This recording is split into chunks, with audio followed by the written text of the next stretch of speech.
Friends, ಎಲ್ಲರಿಗೂ ನಮಸ್ಕಾರ. Cook with SRಗೆ ಸ್ವಾಗತ. ನಾನಿವತ್ತು ದಾಬಾ ಸ್ಟೈಲಲ್ಲಿ ದಾಲ್ ತಡ್ಕ ಅಥವಾ ದಾಲ್ ಫ್ರೈ ಹೇಗೆ ಮಾಡೋದು ಅಂತ ತೋರಿಸ್ಕೊಡ್ತೀನಿ. ಈಗ ಇದನ್ನು ಹೇಗೆ ಮಾಡೋದು ಅಂತ ನೋಡುವ ಬನ್ನಿ.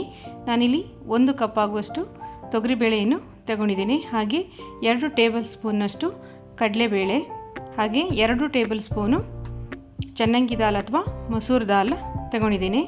ಫಸ್ಟಿಗೆ ನಾವು ಈ ಬೇಳೆಯನ್ನು 2 ರಿಂದ 3 ಸಲ ಚೆನ್ನಾಗಿ ವಾಶ್ ಮಾಡಿಕೊಳ್ಬೇಕು. ನಂತರ ನಾವಿದನ್ನು ಅರ್ಧ ಅಥವಾ 1 ಗಂಟೆ ನೆನೆಸ್ಕೊಳ್ಬೇಕು. ನಿಮಗೆ ಟೈಮ್ ಇದ್ದರೆ 1 ಗಂಟೆ ನೆನೆಸ್ಕೊಳ್ಳಿ, ಯಾಕಂದರೆ ಕಡಲೆಬೇಳೆ ನೆನೆಯೋಕ್ಕೆ ಸ್ವಲ್ಪ ಜಾಸ್ತಿ ಟೈಮ್ ಬೇಕಾಗ್ತದೆ.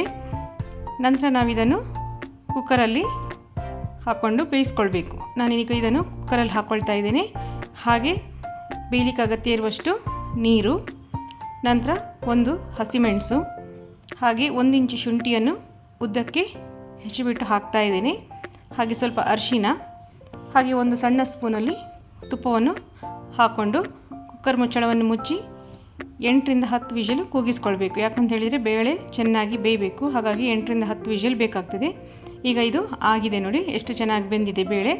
ಈಗ ಇದನ್ನು ಸೌಟಲ್ಲೇ ಒಂದು ಸಲ ಚೆನ್ನಾಗಿ ಮ್ಯಾಶ್ ಮಾಡಿಕೊಳ್ಳಿ. ನಂತರ ನಾವಿದಕ್ಕೆ ಒಂದು ಒಗ್ಗರಣೆಯನ್ನು ರೆಡಿ ಮಾಡಿಕೊಳ್ಬೇಕು. ಬಾಣಲಿಯಲ್ಲಿ 2 ರಿಂದ 3 ಚಮಚ ತುಪ್ಪ ಬಿಸಿ ಆದ ನಂತರ ಜೀರಿಗೆ, ಹಾಗೆ ಸ್ವಲ್ಪ ಇಂಗು, ನಂತರ ಸಣ್ಣಗೆ ಹೆಚ್ಚಿಟ್ಟ ಸ್ವಲ್ಪ ಶುಂಠಿ ಮತ್ತು ಬೆಳ್ಳುಳ್ಳಿಯನ್ನು ಸೇರಿಸ್ಕೊಂಡು ಚೆನ್ನಾಗಿ ಫ್ರೈ ಮಾಡಿಕೊಳ್ಬೇಕು.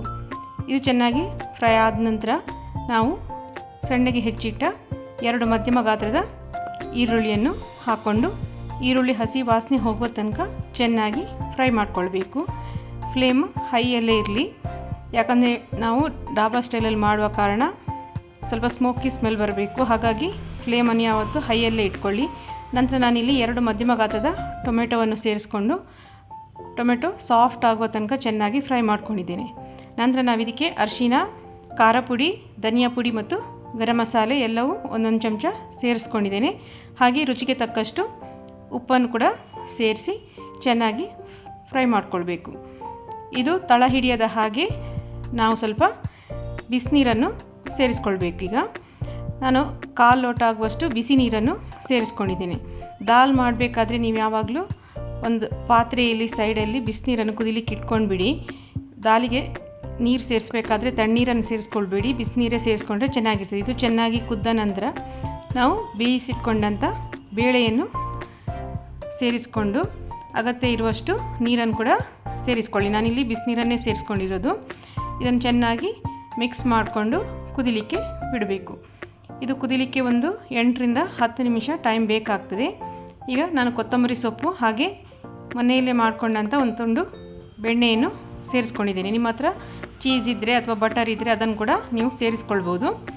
ಚೆನ್ನಾಗಿ ಮಿಕ್ಸ್ ಮಾಡಿ ಕುದಿಲಿಕ್ಕೆ ಬಿಡಿ. ಇದು ಕುದಿಯೋದ್ರೊಳಗೆ ನಾವು ಇದಕ್ಕೆ ಇನ್ನೊಂದು ಒಗ್ಗರಣೆಯನ್ನು ರೆಡಿ ಮಾಡ್ಕೊಳ್ಬೇಕು. 2 ರಿಂದ 3 ಚಮಚ ತುಪ್ಪ ಬಿಸಿ ಆದ ನಂತರ ಉದ್ದಕ್ಕೆ ಹೆಚ್ಚಿಟ್ಟ ಸಾಂಬಾರು ಈರುಳ್ಳಿಯನ್ನು ಸೇರಿಸಿ ಚೆನ್ನಾಗಿ ಫ್ರೈ ಮಾಡಿಕೊಳ್ಬೇಕು. ಇದು ಚೆನ್ನಾಗಿ ಫ್ರೈ ಆದ ನಂತರ 1 ಚಮಚ ಖಾರದ ಪುಡಿ ಹಾಗೆ ಅರ್ಧ ಚಮಚ ಆಮ್ಚೂರ್ ಪೌಡ್ರನ್ನು ಸೇರಿಸಿಬಿಟ್ಟು ಈ ಒಗ್ಗರಣೆಯನ್ನು ಕುದೀತಾ ಇರುವ ದಾಲಿಗೆ ಸೇರಿಸ್ಕೊಳ್ಬೇಕು. ನಿಮಗೆ ಆಮ್ಚೂರ್ ಪೌಡ್ರ್ ಸೇರಿಸ್ಕೊಳ್ಳಿಕ್ಕೆ ಇಷ್ಟ ಇಲ್ಲ ಅಥವಾ ಮನೆಯಲ್ಲಿ ಇಲ್ಲ ಅಂತಂದರೆ ನೀವು ಕೊನೆಯಲ್ಲಿ ಗ್ಯಾಸ್ ಫ್ಲೇಮನ್ನು ಆಫ್ ಮಾಡಿದ ನಂತರ ಲಿಂಬೆಹಣ್ಣು ರಸವನ್ನು ಕೂಡ ಸೇರಿಸ್ಕೊಳ್ಬೋದು.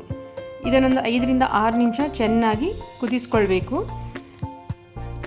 ಇದು ರೊಟ್ಟಿಗೆ, ಚಪಾತಿಗೆ ಅಥವಾ ಬಿಸಿ ಬಿಸಿ ಅನ್ನದ ಜೊತೆ ಕೂಡ ತುಂಬ ಒಳ್ಳೆಯ ಕಾಂಬಿನೇಷನ್. ನಿಮಗೆ ಸಬ್ಬಸಿಗೆ ಸೊಪ್ಪು ಇಷ್ಟ ಅಂತಾದರೆ ಸಬ್ಬಸಿಗೆ ಸೊಪ್ಪು ಕೂಡ ಈ ದಾಲಿಗೆ ಸ್ವಲ್ಪ ಸೇರಿಸ್ಕೊಳ್ಬೋದು. ಈರುಳ್ಳಿ ಟೊಮೆಟೊ ಎಲ್ಲ ಫ್ರೈ ಮಾಡ್ಕೊಳ್ಬೇಕಾದ್ರೆ 1 ಹಿಡಿಯಷ್ಟು ಸಬ್ಬಸಿಗೆ ಸೊಪ್ಪನ್ನು ಕೂಡ ಇದಕ್ಕೆ ಸೇರಿಸ್ಕೊಳ್ಬೋದು. ಅದು ಕೂಡ ಚೆನ್ನಾಗಿ ಸ್ಮೆಲ್ ಬರ್ತದೆ, ಒಂಥರ ಟೇಸ್ಟ್ ಕೂಡ ತುಂಬ ಚೆನ್ನಾಗಿರ್ತದೆ. ರೆಸಿಪಿ ಇಷ್ಟ ಆಗಿದರೆ ಪ್ಲೀಸ್ ಒಂದು ಲೈಕ್ ಕೊಡಿ, ಹಾಗೆ ಕಮೆಂಟ್ ಮಾಡಿ, ಸಬ್ಸ್ಕ್ರೈಬ್ ಮಾಡಿ. Thanks for watching.